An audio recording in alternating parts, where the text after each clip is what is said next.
y a déjà 25 ans, en 1984, le jeune écrivain Joe DEVER débutait les aventures de Loup solitaire, qui allait devenir l'une des plus célèbres gammes de livres dont vous êtes le héros. Plutôt que des histoires indépendantes, Joe DEVER eut l'idée de conter une grande saga, le lecteur-joueur gagnant expérience et équipement au fil des tomes. Un jeu de rôle solo, en somme. Loup solitaire se déroule dans l'univers de Maniamund et raconte l'histoire du dernier maître Caille, une caste de puissants moines guerriers. Les maîtres Caille ont été exterminés par les légions des maîtres des ténèbres. Seul un jeune novice, Loup silencieux, échappe au carnage et parvient à avertir le roi de l'invasion imminente. Et c'est ainsi que commence la saga de celui qui prendra le nom de Loup solitaire. I discovered Dungeons and Dragons in the sort of late 70s and had a eureka moment. I thought, this is just what I need to really transform my campaign, which was a historical campaign, into something a bit special, into something that was magical, had a magical component to it. So that's how it originated, that's the early days. Gary was my first choice of illustrator when I produced the books, and we were both working at Games Workshop at the time, so this was back in 1983. And I wrote the first book, and it's based on the world I'd created. And then I invited Gary to come in as illustrator on the story.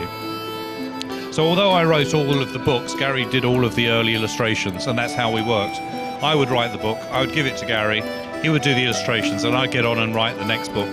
And that's how we worked on the first 8 books. Loup solitaire est également devenu un vrai jeu de rôle, publié en français par les éditions du Grimoire. L'édition française témoigne d'ailleurs de l'attachement particulier des Français pour l'univers créé par Joe DEVER. Gary's been very closely involved with Le Grimoire here because Gary lives in France. So he's local to their offices, which makes it very easy for him to work with them. Le Grimoire have a group of editors and writers that really know the world of Lone Wolf in great detail. And nowadays, I work very closely with Le Grimoire's team. So they will send me a list of questions every week and requiring detailed answers. And then I'll spend some time each week answering those, going back to my records of the world that I created all those years ago, and then giving them the answers. Then they'll do their work, and that's how our process works. So they ask questions, I answer the questions, and they turn the questions into the new text. So a lot of work is being originated here in France now, and not just through Mongoose in the UK.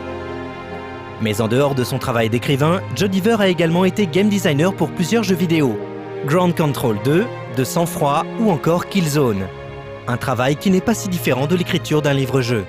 I wasn't surprised to see the transformation from the Lone Wolf game books to a computer game scenario, because essentially the scripting is the same.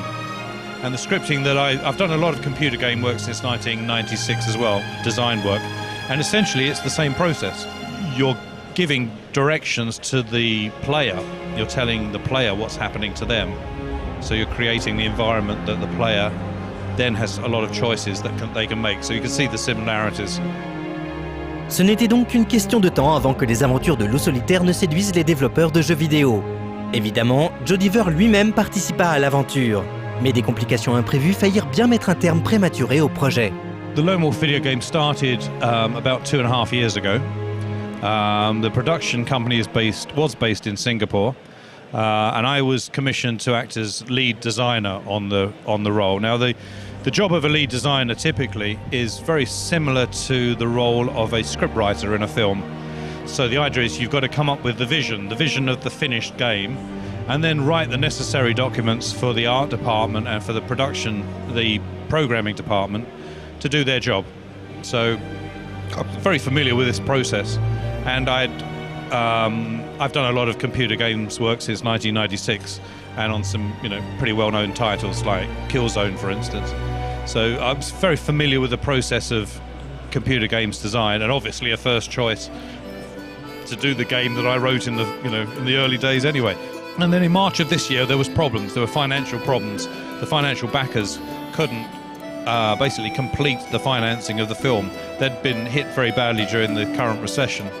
But fortunately, another company from Japan stepped in and said, we will pick up the production on this. And production has since transferred from Singapore to Tokyo. So the game inevitably will be delayed because of this financial hiccup, but it will come out, fortunately. And I take some comfort from the fact that it will be a better game because there's more money involved to finance it. And also, we'll be catering for the newer generation of consoles as well. So a better game will result even though we all have to wait a little bit longer for it. D'après nos sources, ce fameux studio japonais ne serait autre que Red Entertainment, plus connu pour sa série Sakura Wars. Gageons que l'on entendra très bientôt reparler du dernier maître Kai sur nos machines de jeu.